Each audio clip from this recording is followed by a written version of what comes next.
Hey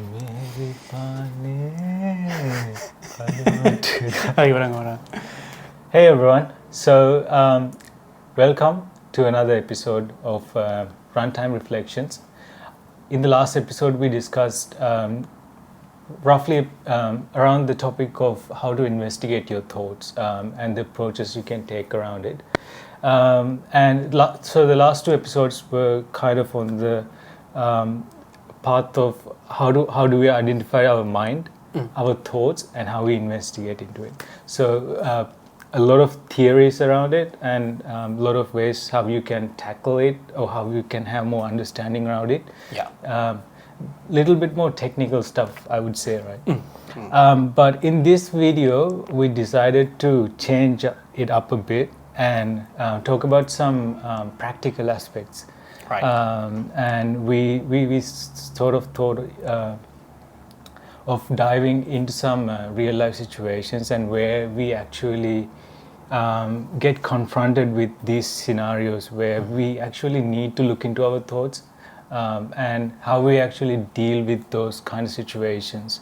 And I think one of the main places that we all have these situations is our work. Right? That's correct, yeah. So we all work and we all have different relationships and different situations that we play at work. So we're gonna use work as an example today, and then we're gonna discuss different scenarios that we face there, and then hopefully have a better understanding about identities. So today's topic is identities. That's a very nice introduction. So this is actually something I was kind of struggling during my previous workplace.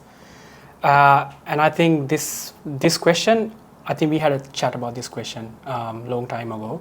So I also felt like this is a good time to actually talk about that. Okay, so because you started the conversation, the topic, I'm going to ask you, so how do we get into this? What is identity? So identity means something that you identify with.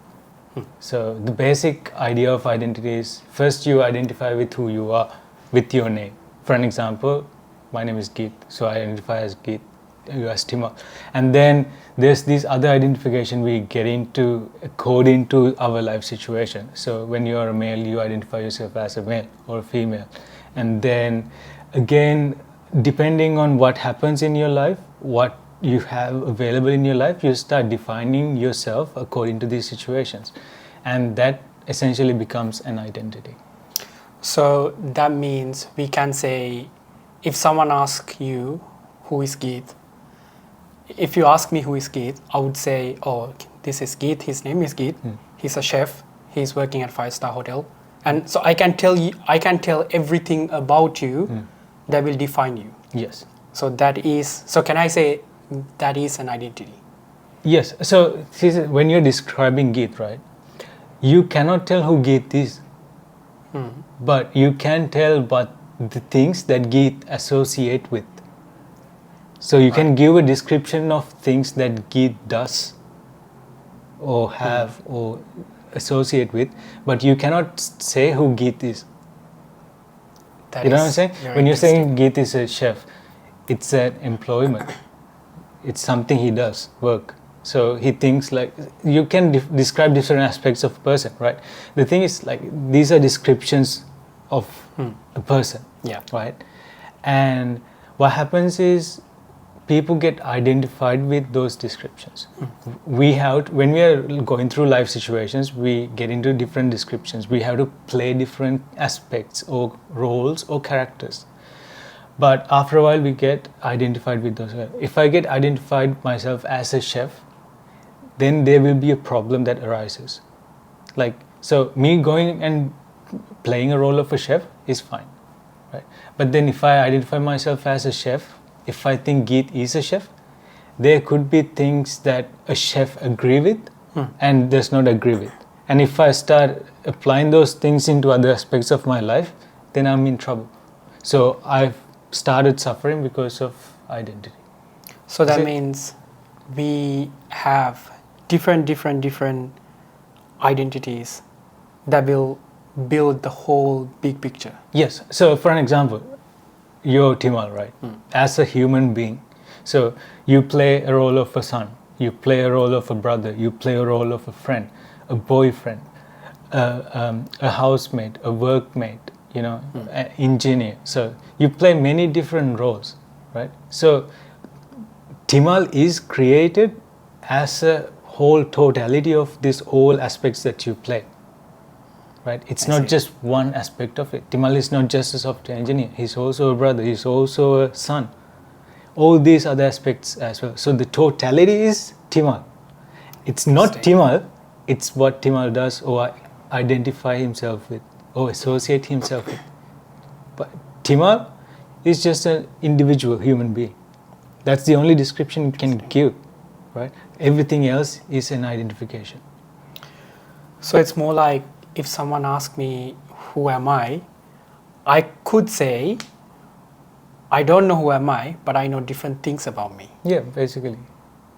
That is very Yeah. interesting. Mm. Yeah.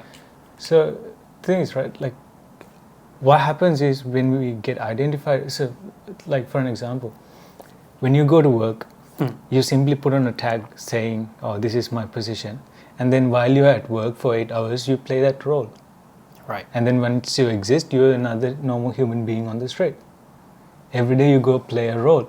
When you're playing that role, other people are playing. So it's a role play inside work, right?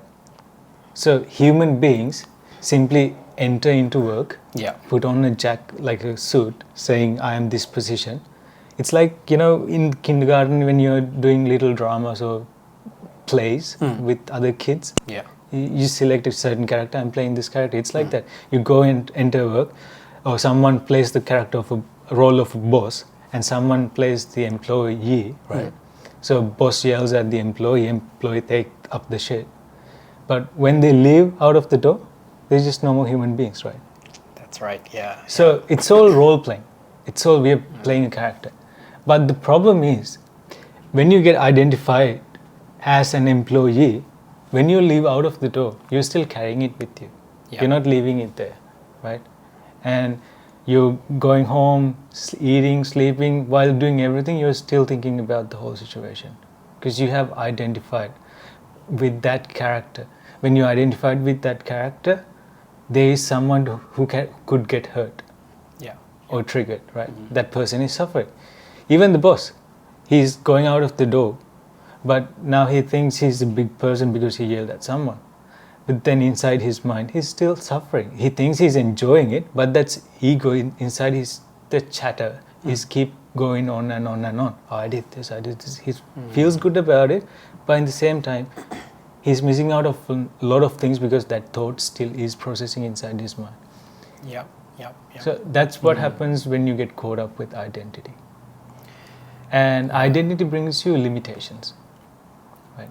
When you identify yourself as something, that means you're putting yourself through another limited framework. So the more you get identified with things, the limited you get. Right? I'm this. For an example, when you say I'm just a human being, you're very free. But when you say I'm a Sri Lankan, you get narrowed down into Sri Lanka. Yeah. When you say, then you add ethnicity, then you add the religion, all that. Then you become very small. Before you were vast because you were just human. Now, because you have identified with all these things, now you become very small. So you become very limited. When you're trying to act out of that limited identity, you get restricted so much, and through that you get suffered. But when you let go of that identity, what happens is you start becoming free because you're no longer identified with things. So you no longer have acting or doing in certain ways, because you don't really have principles that you could break because you're free. Can I also say that some people may look into or finding those identities because they feel like they belong somewhere? Like, let's say, because I'm a Sri Lankan, I know that I'm a Sri Lankan. So I can identify myself as a Sri Lankan, so I belong to the Sri Lankan crowd. Or let's say the religion base. And I'm a Buddhist, so I am included in that cohort, like that group. So I always have that sense of belonging because of the identity. So in that case, someone could say it's good to go down in that rabbit hole and finding that, that belongingness. Yeah. So belongingness and identity is two different things. Okay. Don't we tend to get it mixed up, right? So instinctively, like as human beings, we are social animals, so we naturally tend to live as groups. So it's natural for us to looking for that belongingness, sense of community living. We enjoy that. We thrive on it. Humans are like that, and it's a natural aspect of ourselves.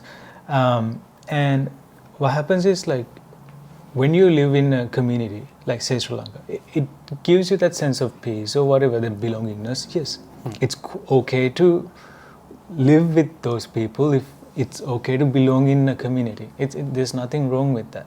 It's actually essential. It nurtures people. But if you create an identity around that, that's when you start fighting with other people against your identity. You know what I'm saying? Interesting. So when you get identified as a Buddhist and a Hindu, as a Muslim, then they start fighting. When you identify yourself as a Sinhalese and a Tamil, then you start fighting. But without that identity part, you can still live as a group and enjoy the company. That's belongingness. So I could say maybe that's why people feel threatened when someone says something negative about. Yeah, because they're so afraid of losing it. Right. Because the main issue for this one is because people feel so lonely, right? They're looking for acceptance. And underlying everyone's story, everyone is looking for acceptance. This is the hard, cold truth. No matter who you are in this world, if you're a human being and if you're not enlightened, you're looking for acceptance, period. And right deep down, that's what you will find. And that acceptance, why you're looking for, is because deep inside yourself, you cannot accept yourself for who you are. Period. Again. Right? This is what you will find, because you are not capable of accepting yourself for who you are, who's here right now, without changing a little bit about yourself, anything about yourself. Right? So because of that, we are looking for that acceptance in the outside. Right. So every situation we're looking for it, and because we have this innate chatter of I'm not good enough and I'm feeling lonely and all that, we are trying to hold on to these things, because whenever these things move away, we feel scared. We feel like lost. Yeah, we feel lost. Right. Yeah. So that's why we're trying to hold on to it, and that's why we are so afraid of losing these things. Right. Hence we create these attachments and identities around it. But honestly, like, when you're doing that, it's not sustainable. Like, you're prone, because all these kind of things are prone to change, right? They will change, and when they change, you're gonna get hurt anyways. So it's very important that you enjoy those scenarios, but also in the same time you create this awareness around your thoughts and your behaviors, that you actively see where you get attached and identified with and get triggered. So you can consciously let go of those identities. Right. So you can live in the same community without suffering. That's it's interesting. I have a that community is your workplace. Yeah.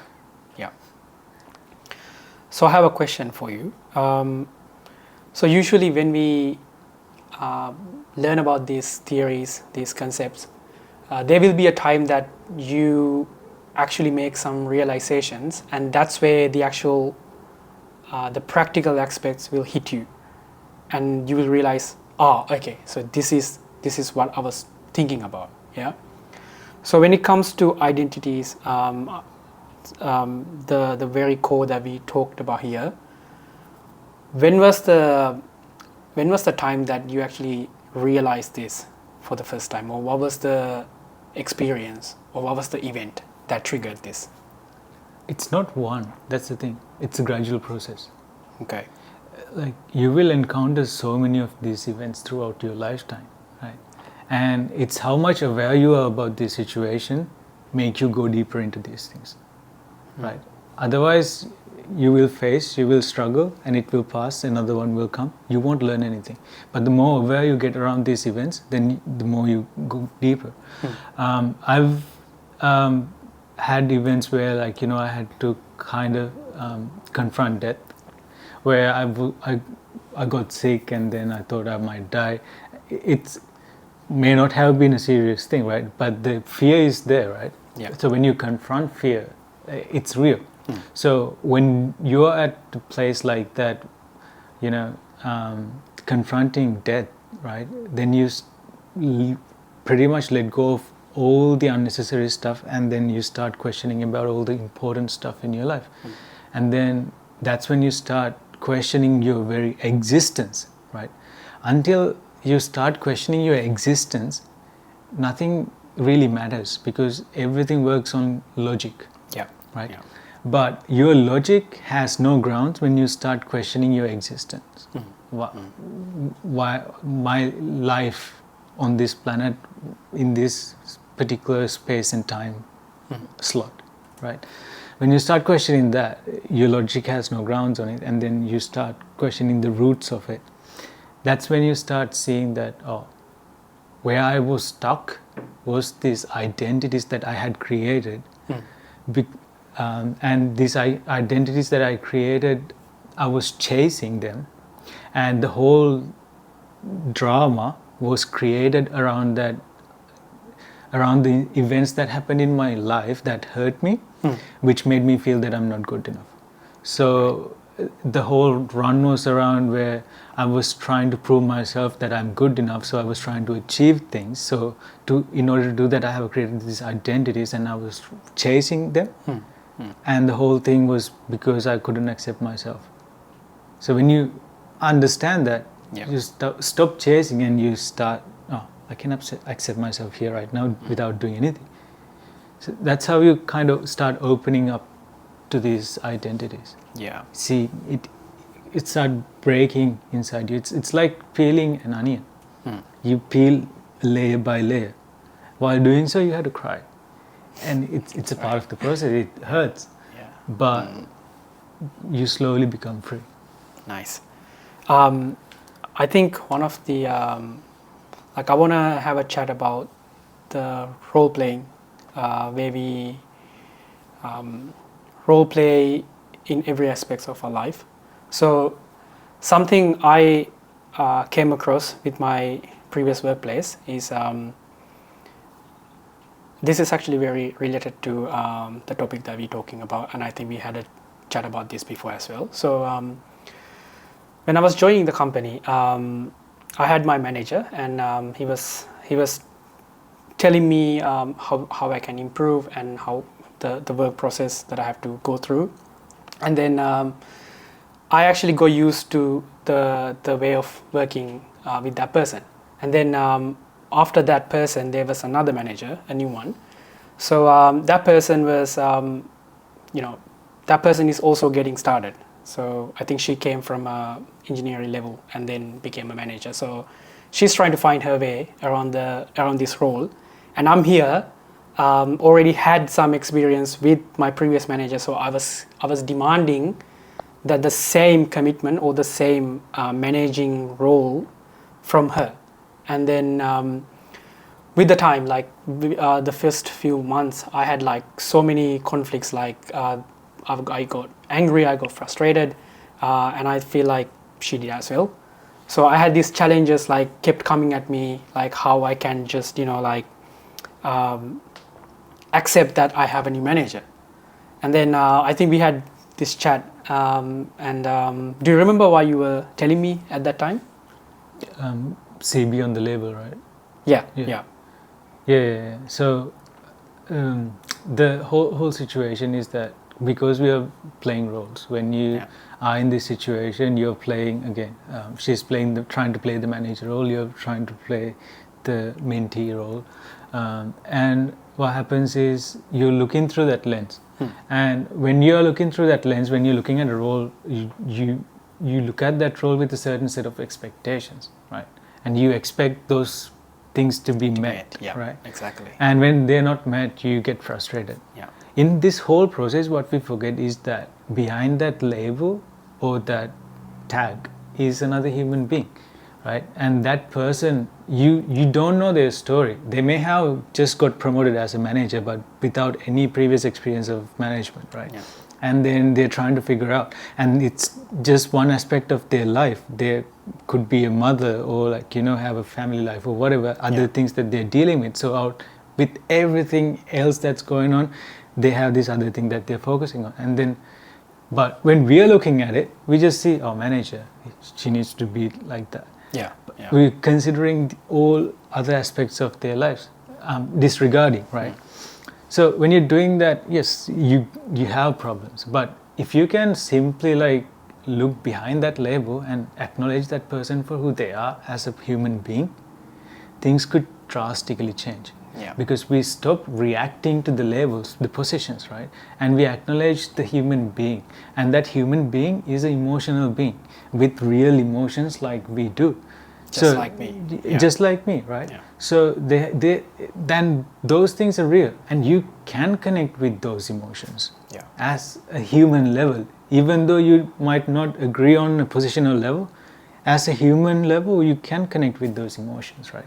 Yeah. When you do that, people change, right? Your relationships with people change because they know that you genuinely care. But the important thing when you're the most important thing dealing with other people, especially these relationships, you need to have boundaries. Where you draw that boundary line is 50-50, right? So in the whole relationship with another person, there's two parties involved, and you both share equal space as equal human beings. So you consider yourself in this whole transaction as a human being, and the other person as a human being. So your mark is at the 50% mark. You only have to meet them at the halfway through, and they consider yourself as a human being and other person as a human being. So when you try to do that, and it will change in every single relationship you have, it's not the same gauge. Yeah. But then if you try to look at it that way, you will allow a good balance for all the relationships that you have. And everything start becoming so easy. Yeah, I think when I was talking about this with you, that's one of the best advice that I got from you.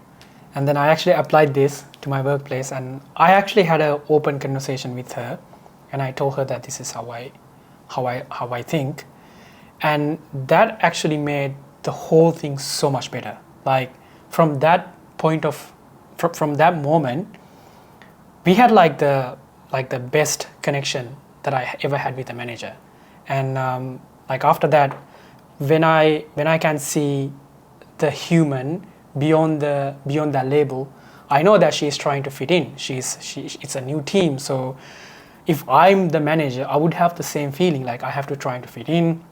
I need to understand all the other engineers that I'm going to work with. So it's a scary thing. So I'm pretty sure she felt the same thing. So like once I pushed that manager label away, and when I started seeing that person as another human who's trying to do the work and, you know, understand the process, that made me like the connection so much easier. So that looking beyond labels, it's very important, because at the end of the day, you need to understand that your whole reality is all the human beings that are around you. Yeah. That's basically it. Your whole reality is created around all the human beings that around you, right? Whether you like them or not, if you're spending 8 hours a day with your work colleagues, think about it. That's the human beings that you're spending time with, the big majority of your day. Yeah. So if you have good relationships, your life actually becomes better, because when you don't have a lot of stress coming from all these relationships, things get much easier. Yeah. Right. It's very becomes very peaceful.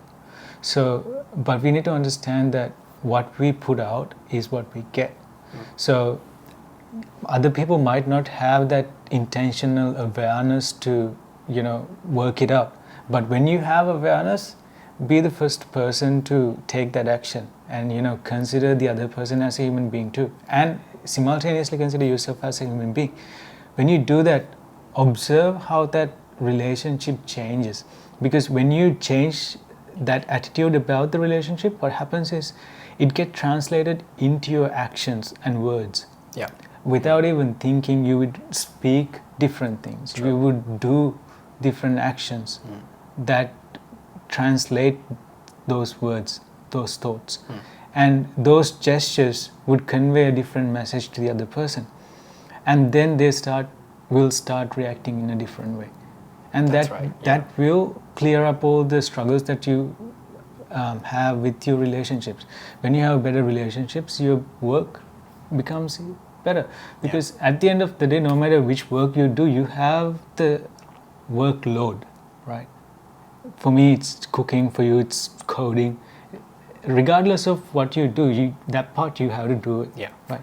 But that's like the pay. That's given. Yeah. That's what you get paid for. Yeah. But the rest of it, how you deal around while you're doing that work, the relationships you have, whether you enjoy it or not, that's totally up to you. You can decide whether you want to change it or not. It's like you can suffer while working, or you can be happy while Yeah. working. Because the work is you have to do it anyway. Yeah, exactly. So, so if you can be free of your identities, let go of them, we can be happy. So, we can conclude it. So, we'll have a chat with another topic. So. Yeah, I think we can maybe talk more about letting go of identity and breaking that attachments. But that's a big topic, so we can have a chat about that in a upcoming video. Great. Cool. All right. So that's it for today. Thanks for watching. Thank you. Thank you for watching.